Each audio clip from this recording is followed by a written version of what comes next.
নমস্কার, আমি প্রিন্স মণ্ডল।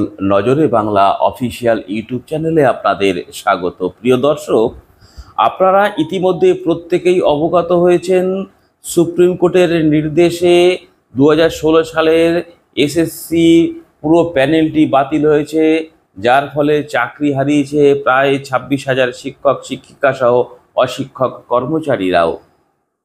তারা হারিয়েছে তাদের সামাজিক সম্মান, তারা হারিয়েছে তাদের চাকরি, তারা হারিয়েছে তাদের বেতন। আর আপনারা জানেন, একজন মানুষ তার নিজস্ব পেশা থেকে যদি বরখাস্ত হয়ে যায়, তার যদি চাকরি চলে যায়, তাহলে পরে তার ইনকাম বন্ধ হয়ে যায়। আর একজন মানুষের ইনকাম বন্ধ হয়ে গেলে পরে তিনি কি সমস্যার মধ্যে পড়তে পারেন, এটা আমরা প্রত্যেকেই জানি। এরকম একটা অবস্থায় দাঁড়িয়ে ওই 26,000-এর মধ্যে যারা যোগ্য শিক্ষক শিক্ষিকা এবং অশিক্ষক কর্মচারী, তারা তাদের ন্যায্য সম্মান ফিরে পেতে চাইছে, তাদের চাকরি ফিরে পেতে চাইছে, তাদের বেতন ফিরে পেতে চাইছে। এই দাবিতেই আন্দোলন চলছে গতকাল দুপুর থেকে আজও পর্যন্ত, এই সময় পর্যন্ত। এরকম একটা পরিস্থিতির মধ্যে দাঁড়িয়ে আমাদের রাজ্যের প্রায় সমস্ত সংবাদ মাধ্যম, কি সোশ্যাল মিডিয়া কি মেন স্ট্রিম মিডিয়া, এখানে আলোচনার ঝড় বয়ে চলেছে। এরকমই একটি সংবাদ মাধ্যম এবিপি আনন্দ, সুমন দে, সঞ্চালক সুমন দের নেতৃত্বেই যে টক শোটা চলছে, সেখানে দাঁড়িয়ে এই মামলার সঙ্গে সরাসরিভাবে যুক্ত সুদীপ্ত দাশগুপ্ত আইনজীবী, এবং সেখানে উপস্থিত রয়েছেন আরও বেশ কিছু মানুষ। তার মধ্যে রয়েছেন তৃণমূলপন্থী রাহুল বাবু। সুদীপ্ত দাশগুপ্ত, আইনজীবী সুদীপ্ত দাশগুপ্তের বক্তব্যের পরে সুমন দে একটা প্রশ্ন তার কাছে জানতে চাইছে বারবার রাহুল বাবুর কাছে, তা হলো শিক্ষা দপ্তরের পক্ষ থেকে, শিক্ষামন্ত্রীর পক্ষ থেকে এবং এসএসসির পক্ষ থেকে বলা হচ্ছে 17,000-এর অল্প কিছু বেশি শিক্ষক শিক্ষিকা যাদের চাকরি চলে গেছে, তারা এই মুহূর্তে স্কুলে যোগ দিতে পারে, তাদের বেতনটা চালু থাকবে। কিন্তু সুমন দে বারবার একটা প্রশ্ন জানতে চাইছিল, একটা প্রশ্ন এই রাহুল বাবুকে করে আসছিলেন বারবার, তা হলো যারা চাকরিতে যোগ দেবেন, স্কুলে যোগ দেবেন, যাদের বেতন চালু হবে আমার আপনার করের টাকায়, কারা যোগ দেবেন, সেই তালিকাটা প্রকাশ করতে অসুবিধা কি? বারবার নির্লজ্জভাবে ওই তৃণমূলপন্থী রাহুল বাবু কিভাবে প্রশ্নটাকে এড়িয়ে যায়, সেটাই আপনাদেরকে দেখাবো। একটা সময়ে প্রশ্ন করতে করতে সঞ্চালক সুমন দে বিরক্তি প্রকাশ করেন। আসুন আমরা দেখি কিভাবে রাহুল বাবু, তৃণমূলপন্থী রাহুল বাবু, সঞ্চালক সুমন দে তার প্রশ্নটাকে এড়িয়ে গিয়ে তার কথা বলতে থাকে নির্লজ্জভাবে। এটা আমি বলতে বাধ্য হলাম। আর বেশি কথা না বাড়িয়ে আসুন আমরা প্রসঙ্গে ফিরে যাই। কেন যোগ্যদের তালিকাটা দেয়া হচ্ছে না? দেখুন, প্রথমেই বলি একটা খুব সিম্পল অ্যান্সার, কেন যোগ্যদের তালিকা দেওয়া হচ্ছে না, কারণ ওই যোগ্যদের তালিকার মধ্যে অযোগ্যরা আছে। এবার আমি বলি, কমিশনার অফ স্কুল এডুকেশন ডিআইএসদের পাঠাচ্ছে যে এই একটা লিস্ট, এই লিস্ট অনুযায়ী আপনারা স্কুলে এনাদের জয়েন করান। ওই লিস্টে অঙ্কিতা অধিকারী নেই, কে বলতে পারে? বা অঙ্কিতা অধিকারীর মতন আরও 10,000 জন নেই, কে বলতে পারে? তাই জন্যই এই যারা চাকরির প্রার্থী বা চাকরি যাদের হারিয়েছে, তারা যে আন্দোলন করছে, আপনি যোগ্যর তালিকা দিন, যাতে করে পরবর্তীকালে প্রশ্ন না ওঠে যে আবার যোগ্য অযোগ্য মিশে গেছে, আমরা যাতে কাজ করতে পারি এবং পরবর্তীকালে যাতে সুপ্রিম কোর্টে আমরা আবেদন করতে পারি যে যদি আমাদেরটা কনসিডার করে দেখা হয়। কিন্তু এই যোগ্যের তালিকা যদি দিয়ে দেয়, তাহলে একটা জিনিস প্রমাণিত হয়ে যাবে তো যে এরা কোনো দুর্নীতি করেনি। এই তালিকা দিতে অসুবিধা কি? আরেকটা এখানে খুব ইম্পর্টেন্ট বিষয়, উনি তো বলছেন সবাই মাইনে পাবে না, তার থেকেও একটা ইম্পর্টেন্ট বিষয় হলো কারা মাইনে ফেরত দেবে। অ্যাটলিস্ট আপনি আগে সেটা দিন।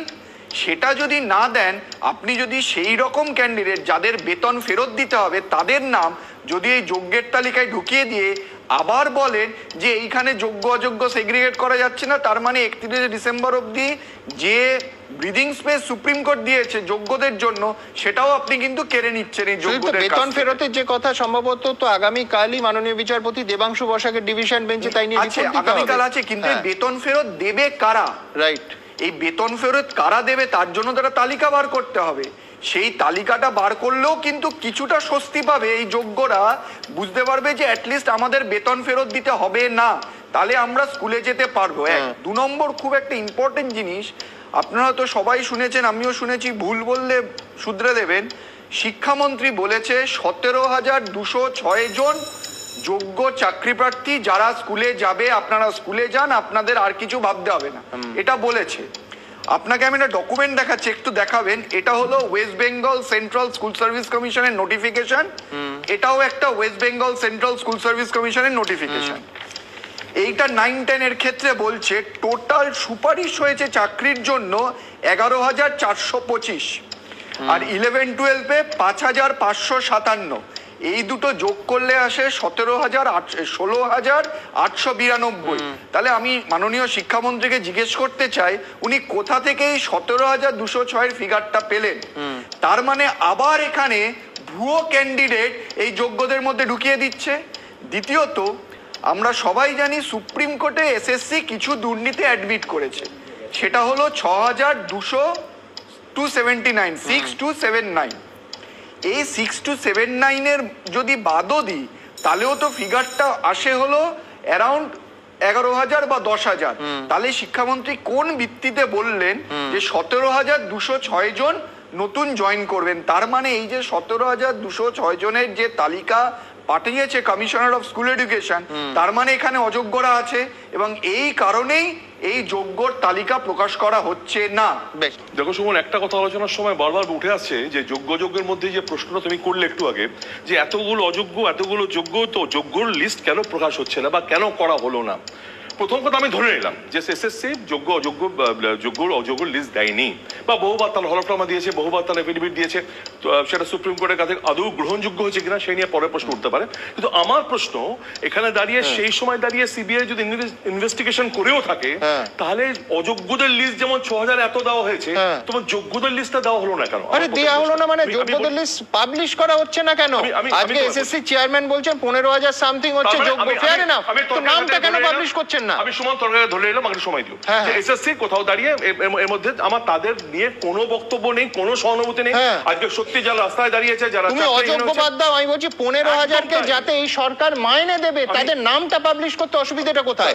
প্রশ্নটা খুব সহজ, এটা ঘোরানো হচ্ছে কেন? এসএসসি তাদের সর্বোচ্চ সাজা হোক, তার এসএসসি সেই দায়ভার তো এই রাস্তায় বসা শিক্ষকদের উপর চাপিয়ে দেওয়া যায় না। আজকে সুপ্রিম কোর্ট তো সেটাও মনে করতে পারতো যে এসএসসি লিস্ট দেয়নি। আরে সুপ্রিম কোর্ট বাদ দাও, তুমি মাইনে দিচ্ছ 15,000 প্লাস সামথিং কে, তাদের নাম কেন প্রকাশ হবে না? আমি শেষ করি। আমি আজকে দেখো, প্রশ্নের উত্তর দিচ্ছ না তো। পর্ষদ যে হলফনামা দিয়েছে, যে কথা একটু সুদীপ্ত বললো, রাজ্য সরকার কিন্তু দেয়নি। রাজ্য সরকার রিভিউ পিটিশনে যেতেই পারে, এবং আজকে দাঁড়িয়ে মুখ্যমন্ত্রী যে আশ্বাস দিয়েছিলেন শিক্ষকদের, তারা সেখানে থাকেনি। আজকে তোমাকে একটা কথা বলছি, এই যে আইনি লড়াই, এই যে আজকে রাজ্য মেনে নিয়েছে 31 ডিসেম্বর অব্দি সবাই বেতন পাবেন, সবাই পাবেন, এবং এদের সমস্যা কোথায়? যদি আজকে দাঁড়িয়ে প্রত্যেকে স্কুলে জয়েন করে এবং নিজের কাজে ফিরে যায়। রাহুল, আমি বলি, আমি তোমার বাড়তি 30 সেকেন্ড দেবো, কিন্তু তুমি একটা বাক্যে বলে দাও যে সুমন তুমি যে প্রশ্ন করছো আমার কাছে তার জবাব নেই। সম্পূর্ণ অপ্রাসঙ্গিক উত্তর দিচ্ছ তো। আমি বলছি আমি 15,000 প্লাস কে বেতন দিচ্ছি, তাদের নামটা কেন পাবলিশ করছি না? এইটা কি উত্তর আছে তোমার কাছে? আমি কথাটা শেষ করতে তোমাকে। প্রথম কথা হচ্ছে তাদের কোনো অসুবিধা নেই, লিস্ট নিয়ে তাদের মাথা ব্যথার কারণ নেই, এবং যদি তারা মনে করে জয়েন করবে ডিআই তাদের জানিয়ে দেবে, প্রথম কথা। মাথা ব্যথার কারণ নেই, ছেলেগুলো রাস্তায় বসে আছে। তারা তো 31 ডিসেম্বর অব্দি যদি আইনি লড়াই হয়, এই লড়াইটা লড়বে কারা? যদি আইনি লড়াই পরবর্তীকালে লড়তে হয়, সে লড়বে রাজ্য সরকার, সেটা লড়বে মুখ্যমন্ত্রী নিজে। আজকে যে আমি ঠিক করেছি, ঠিক 30 সেকেন্ড নন্দনন্দন একটা প্রশ্ন করব, সেটা হচ্ছে তুমি মাইনে দিচ্ছ 15,000 প্লাস কে, তাদের তালিকা প্রকাশ করছো না কেন? আবার বলছি আমি এই উত্তরটা পাচ্ছি না। আমি তোমাকে বলি, এই গল্প শুধু পশ্চিমবঙ্গের ক্ষেত্রে হয়েছে তা তো নয়। এর আগে আমি শেষ করি, আমি শেষ করতে, তুমি 1 মিনিট নাও ভাই, আমি আর আমাকে শেষ করতে দেবেন না? না না না, বলো না, তুমি তোমারই সময়, আমি আর প্রশ্নই করব না, কারণ আমি 3বার প্রশ্নটা করেছি, আমি কোনো জবাবই পেলাম না। আমার বক্তব্য হচ্ছে যে তুমি ত্রিপুরা, মুখ্যমন্ত্রী যে গুজরাট, আশ্বাসটা উত্তরপ্রদেশ দিয়েছে, ঘুরে বেড়াও। মুখ্যমন্ত্রী যে আশ্বাসটা দিয়েছে সেই আশ্বাসে ওর ভরসা করতে পারছে না কেন? আজকে দাঁড়িয়ে যে লড়াইটা লড়ছে এবং আজকের দাঁড়িয়ে রাজ্য সরকার যেটা বলেছে যে এক্সপ্রেশন নিজে, তো সেই আশ্বাসটুকু বা সেই ভরসাটুকু থাকতে তো হবে। একদম, আমি তোমায় বাড়তি সময় দিয়েছি, বলো বলো। না, কারণ আমি প্রশ্ন করবো না, কারণ আমি প্রশ্নের জবাব পাচ্ছি না, না। আমার বক্তব্য সেটাই। কিন্তু আমার একমাত্র দোষ হচ্ছে রাহুলকে আমি এই প্রশ্নটা করেছিলাম যে ট্যাক্স পেয়ারের টাকায় আপনি যথার্থভাবে মানবিকভাবে 15,000 প্লাস লোককে আপনি বেতন দিচ্ছেন, তাহলে তাদের নামটা প্রকাশ করে তাদের সামাজিক ট্যাবু থেকে, সামাজিক কলঙ্ক থেকে কেন বের করবে না এসএসসি? সেটা এটা খুব কোর্ট সহজ করবে। প্রশ্ন। সেটা সুপ্রিম কোর্ট, সেটা কোথায় কোর্ট সুপ্রিম কোর্ট করবে। করবে? আরে আমরা সুপ্রিম কোর্ট কেন করতে list যাবে? দিয়ে সুপ্রিম কোর্ট দিয়েছি। রায় দিয়ে দিয়েছে ভাই, 3 তারিখ দিয়েছে, সেই রায় মডিফাই করে দিয়েছে। তা ধন্যবাদ রাহুল, আমি বাড়তি, আমি সত্যি একটা লাইনের প্রশ্ন করেছিলাম, আমি কিন্তু কোনো জবাব পেলাম না।